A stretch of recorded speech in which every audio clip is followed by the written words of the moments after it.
Your Honor, I respect you and I respect the jury, but I did not do this.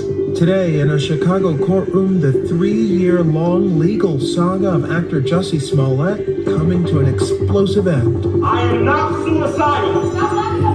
I am not suicidal, and I'm innocent. I could have said that I was guilty a long time ago. A defiant Smollett shouting as he was let out of the courtroom after being sentenced to 30 months probation, with the first 150 days to be served at Chicago's notorious Cook County Jail, where he is spending his first night. You put it around your own neck. I repeat, you put the noose around your own neck. Smollett, who was convicted of 5 counts of felony disorderly conduct in December of 2021 for making a false report that he was the victim of a hate crime, could have faced a maximum of up to 3 years in prison per count. You start to lie, and you haven't stopped lying ever since. You've been lying and lying and lying about this case, and that's why you're here today. I was initially shocked and very surprised at this verdict. Jail time for falsely reporting a crime is not something we typically see in the criminal justice system.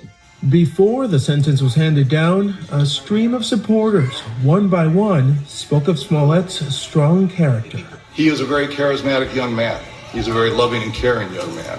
I just think the world of him. Your Honor, I come before you humbly to request leniency when you sentence my brother. He is not a threat to the people of Illinois, and in my humble opinion, Jussie is completely innocent. That plea from Smollett's older brother moving the entertainer to tears. Celebrities like Samuel L. Jackson and civil rights icons like Reverend Jesse Jackson writing letters asking the judge for leniency. In God's name, please save this young man and allow him to be of service. Jussie Smollett is worth the risk and the investment. Jussie has no prior felony convictions. He has a history of community service and charitable giving of his time, talent, and treasure. But Cook County Judge James Lynn had little mercy, eviscerating Smollett, calling him narcissistic and arrogant. You wanted to make yourself more famous, and for a while it worked. Everybody was talking about you. The lights are on you. You were actually throwing a national pity party for yourself. You've turned your life upside down by your misconduct and shenanigans. You've destroyed your life as you knew it. And there's nothing that any sentencing judge could do to you that can compare to the damage you've already caused yourself. And the premeditation of his crime, an aggravating factor. You wrote a script.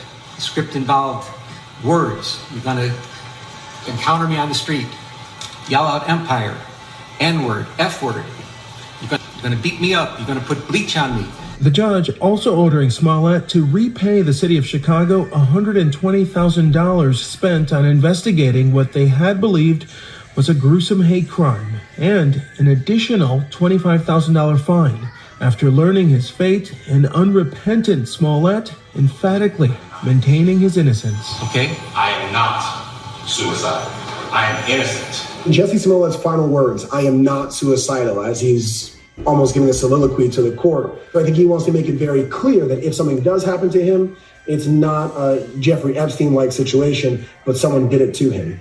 Smollett claimed that he was attacked while walking home in Chicago at 2 a.m. in January of 2019. The actor, who is openly gay, telling police 2 men physically attacked him, hurling racist and homophobic slurs. He also claimed they poured bleach on him and attempted to tie a rope around his neck. Then I have a last name on the cell phone regarding a friend who was assaulted and battered when he walked out of his apartment.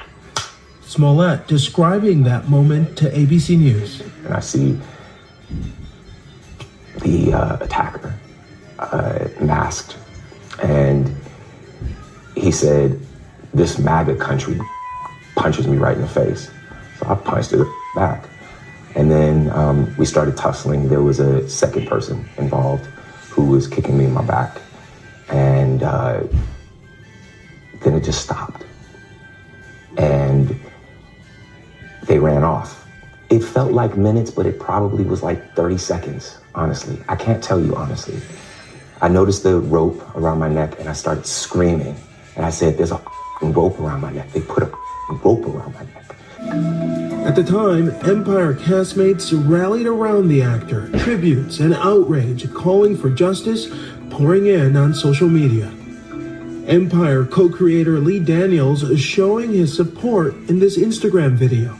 You didn't deserve, nor anybody deserves, to have a noose put around your neck, to have bleach thrown on you.